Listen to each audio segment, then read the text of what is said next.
My name is Nortey Okyere, formerly known as Samuel Nortey. I was born 16th November 1985. I only got to know so much about myself when I recently visited home and spoke to family members when my mom passed away. The story behind me as human being is that originally I was born in Abidjan, so I was told, because my mom, I think she has to move to during there was hunger of something back home at the time, so she has to go to Abidjan. So there I was giving birth, and she couldn't cope with me, so she gave me to someone for them to bring me to my father's side, which my grandmother took me in. So at some point in my life, I was introduced back to my mom by my grandmother.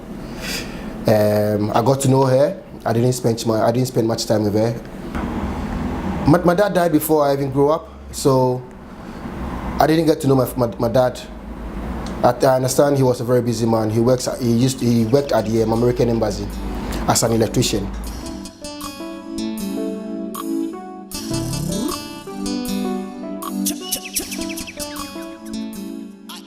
As a child, I was, retrieving tennis balls as a ball boy. We call it ball boy. So, there is this club that we go to called Accra Tennis Club, where we will go and, we call it hustling. So we go there and, make some money for ourselves and, just to get about and buy some trainers, and because you always talk about who's got the freshest trainers and everything, like, from in schools and everything. So that was how I got into tennis. So you have these ministers and MPs.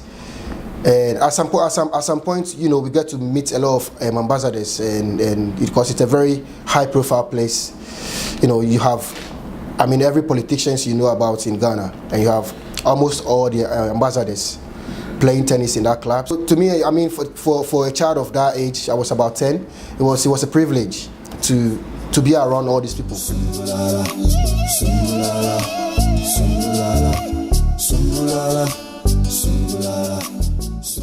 I came to Britain in 2001, and I came to play tennis in Winchester. It was another ITF junior tournament, and that's how I came to Britain. And what happened with the competition? How did it go? The competition, I didn't play the competition itself because I was injured, so I didn't play. So that was a letdown for me.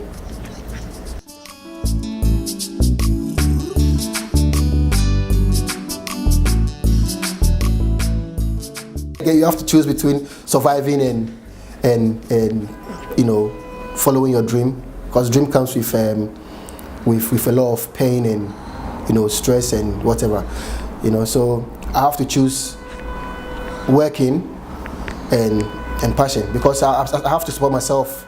Nobody supports me. It's just me. I have to do it on my own. You came to the UK when you were 15 years old. You didn't have any relatives in this country. And how did you get to survive during all this time? I lived with a family friend. She was very, very good to me. She made sure that I did what I have to do in education-wise. But as I said, when I became a late teenage kid, I want more. I don't want just to be sitting around and be handed out money and stuff. So I wanted more. So I moved to Liverpool and I started doing my own thing.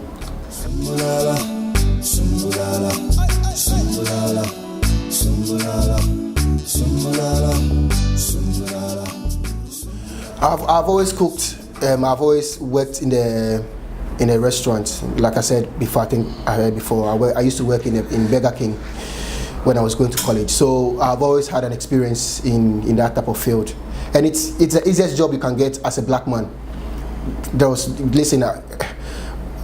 When you're a black man in especially in Liverpool, it's difficult. The jobs you can get are nothing.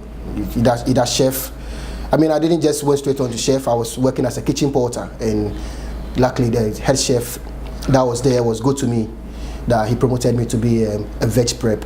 So a veg prep chef means that all you do is Sunday, do all the prep. You don't cook, you don't do anything. We saw you do, you just prep.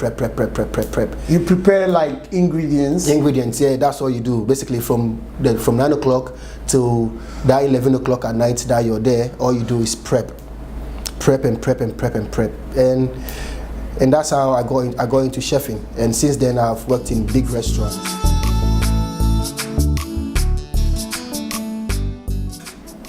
Being a colored person in the city of Liverpool is really, really hard.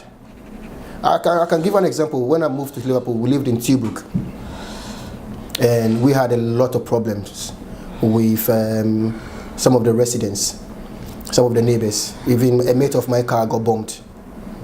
They threw a firework in it, and the firework they threw in the car was very, very heavy. It nearly shattered a window on the streets. So the whole car was bombed out. And the only advice the police could give us was, we can't do anything, you just have to move out.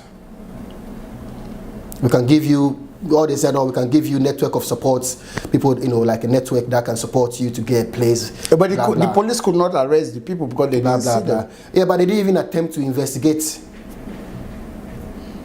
The attempt to investigate wasn't even offered. The attempt of protection wasn't even there. And this is what we have to deal with.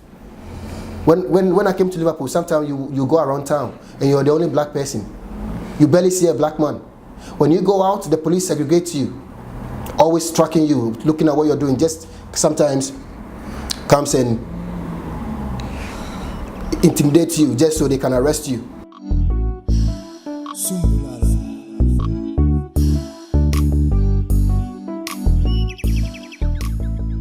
So the restaurant is called Nacho. It's a Mexican restaurant, and I know you're gonna ask me why. But yeah, it's a Mexican restaurant. I've always worked in a Mexican restaurant. I've always had the idea of a Mexican restaurant through working in a Mexican restaurant. So I had the idea of doing my own small takeaway to give people the option to having nice meals in their homes rather than always going to the restaurant to have it. So yeah, giving something new to the takeaway market. So the restaurant is situated in Liverpool on Breck Road, just by Anfield Football Stadium. So in total, I've spent over £20,000. How did you get all of that money? Well, sometimes you have to do what you have to do. We live in Europe, and sometimes you just have to do what you have to do. You are from Ghana, you are from Africa. Why did you decide to open a Mexican restaurant? Like I said before, my passion has been in the Mexican restaurants. So the idea came from there. Now, coming on to why didn't I open an African restaurant? I'll tell you one thing, and that's a fact. Anything African has got a stigma. Anything African has got a stigma. Can you explain that? If I was to open this restaurant, and call it African restaurant, I'll be bankrupt from the time I open the door. And I'm telling you the truth. It's the honest truth. I've had Africans coming in here, especially Nigerians, coming in here, trying to negotiate with you on price, on food. Meanwhile, they don't go to the next door and do that. So why should they come here and think they can negotiate price with me when the price is set on the menu? So the question I do ask them is that, boss, if you go next door, would you do that? If you go to Nabzi's, would you do that? They said no. And I said, so why do you have to do it here? Oh, we are Africans. Are you serious?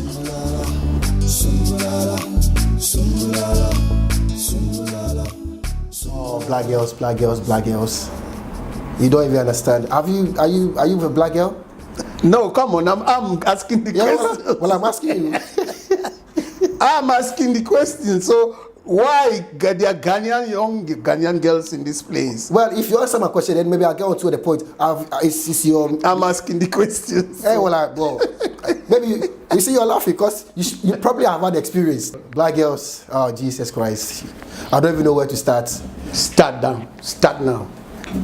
When you see a black girl and you approach a black girl, what should I say? The looks they will give you and how they will even make you feel worthless. It's like sometimes not even worth approaching a black girl. Because one, they go by status. They want to be with you for what you are, Know who you are for what you are. So for example, if you're a doctor, a black girl will crawl to you. If you're a lawyer, they will crawl to you. They will literally beg you to go out with them. But if you're a chef, all they do is, and black girls love money. Everything with them is money. Every girl loves money. It's not only black girls. Believe me, black girls are worse. Sorry to say, white girls is 50-50. And that is the truth.